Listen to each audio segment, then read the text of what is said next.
Guys, എല്ലാവർക്കും എൻ്റെ happy Christmas. അപ്പോൾ തമ്പനിയിൽ കണ്ട പോലെ തന്നെ ഇന്ന് നമ്മൾ പുൽക്കൂട് ഉണ്ടാക്കാൻ പോവാട്ടോ. അങ്ങനെ അതിന് ആവശ്യമായിട്ടുള്ള കുറച്ച് സാധനങ്ങൾ വാങ്ങാൻ വേണ്ടി പോയതാണ് ഞാൻ. അങ്ങനെ ഒരു 250 റുപ്പീസിനുള്ളിൽ കുറച്ച് സാധനങ്ങളൊക്കെ വാങ്ങിച്ചിട്ടുണ്ട്. ഈ കാണുന്ന സ്റ്റാർ ഇപ്പോൾ വാങ്ങിച്ചതല്ല, കഴിഞ്ഞ വർഷം ഉണ്ടായിരുന്നു കേട്ടോ. ഇങ്ങനത്തെ ബോൾസ് ഒരു 3 വാങ്ങിച്ചു. പിന്നെ അതിനുശേഷം ഈ ക്രിസ്മസ് അപ്പൂപ്പിന്റെ ഒരു പാക്കറ്റാണ് വാങ്ങിച്ചത്. ഇതിന് 60 റുപ്പീസാണ്. ഒരു 49 റുപ്പീസിന്റെ ഒരു കോട്ടൺ പാക്കറ്റും പിന്നെ കുറച്ച് ബെൽസ് ഒക്കെ, ഓരോ ബെൽസിന് 2 റുപ്പീസ് ഒക്കെ ഉള്ളൂ കേട്ടോ. പിന്നെ ഒരു കാർഡ് ബോർഡും വാങ്ങിച്ചിട്ടുണ്ടായിരുന്നു.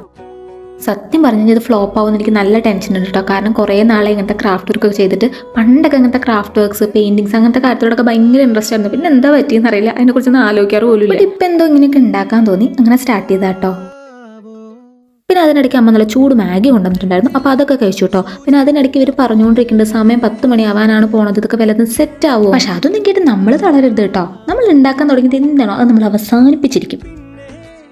അങ്ങനെ കാർഡ്ബോർഡൊക്കെ വെച്ചിട്ട് ഞാനൊരു ബേസ് സെറ്റ് ചെയ്തിട്ടുണ്ട്. താഴത്തെ കാർഡ്ബോർഡ് ബേസിനായിട്ട് ഞാൻ എടുത്തിരിക്കുന്നത് എൻ്റെ ഓഫീസിൽ നിന്ന് കിട്ടിയ സ്വീറ്റ്സിൻ്റെ ബോക്സ് ആട്ടോ. ഇനി ബേസ് ഡെക്കറേറ്റ് ചെയ്യാൻ വേണ്ടിയിട്ട് നമ്മുടെ ന്യൂസ് പേപ്പർ ഇങ്ങനെ ബോൾസ് ആക്കിയിട്ട് ഞാനിങ്ങനെ ഒട്ടിച്ചു കൊടുക്കുകയാണ് കേട്ടോ.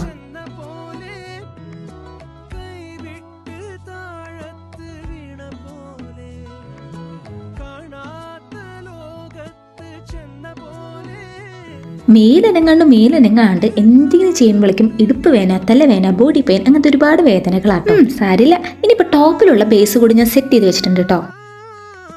ഇനി ടോപ്പിൽ ഉണ്ടാക്കി വെച്ച സാധനം ഉണ്ടല്ലോ, അതിന് എന്താ പറയാന്നറിയില്ല, ഞാൻ റൂഫ് എന്ന് പറയാം. അപ്പോൾ റൂഫിൽ നമ്മൾ ഹോൾസ് സെറ്റ് ചെയ്തിട്ട് ഇത് രണ്ടും കൂടി ജോയിൻ ചെയ്യിപ്പിക്കണം. അപ്പോൾ അതിന് വേണ്ടിയിട്ട് ഞാനൊരു നൂലെടുത്തിട്ട് രണ്ടും കൂടി കെട്ടി വെച്ചിട്ടുണ്ട്. നിങ്ങൾക്ക് വീഡിയോയിൽ കാണുന്ന സമയത്ത് മനസ്സിലാവും. പിന്നെ അതിന് ശേഷം നമ്മുടെ പഞ്ഞി ഉണ്ടല്ലോ, അത് വെച്ചിട്ട് നമ്മൾ ലെയേഴ്സ് മുകളിലത്തെ ആ റൂഫ് മൊത്തം കവർ ചെയ്യാം കേട്ടോ.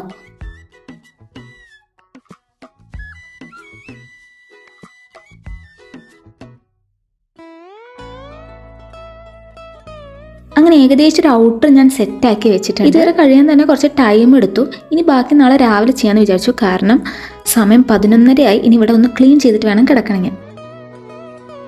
അങ്ങനെ പിറ്റേ ദിവസം രാവിലെ നേരത്തെ തന്നെ എണീച്ചിട്ട് ബാക്കി കാര്യങ്ങൾ സെറ്റ് ചെയ്യാമെന്ന് വിചാരിച്ചു.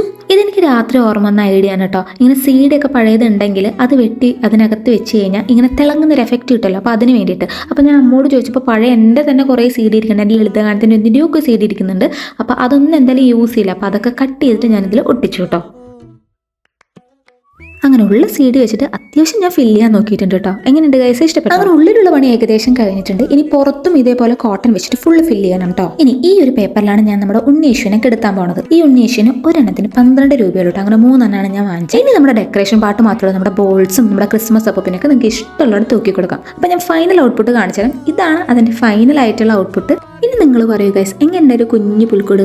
കുഴപ്പമില്ലാത്തൊരു പുൽക്കൂടല്ലേ? ഇനി ഞാൻ ലൈറ്റ് ഇട്ടിട്ട് കാണിച്ചു തരാം. എങ്ങനെയുണ്ടെന്ന് നിങ്ങൾ എല്ലാവരും കമൻറ്റ് ചെയ്യണം കേട്ടോ. അങ്ങനെ ഞാൻ ലൈഫിൽ ആദ്യമായിട്ട് പുൽക്കൂട് ഉണ്ടാക്കി കേട്ടോ. എന്തായാലും എനിക്ക് ഭയങ്കര ഇഷ്ടമായി. നിങ്ങൾക്കും ഇത് ഇഷ്ടമായെങ്കിൽ എന്തായാലും ലൈക്കും സബ്സ്ക്രൈബൊക്കെ ചെയ്യാം കേട്ടോ. എന്നാൽ മാത്രമേ ഞാൻ അടുത്ത വീഡിയോ ഇടുമ്പോൾ നിങ്ങൾക്ക് നോട്ടിഫൈ ആവുള്ളൂ. Tata bye.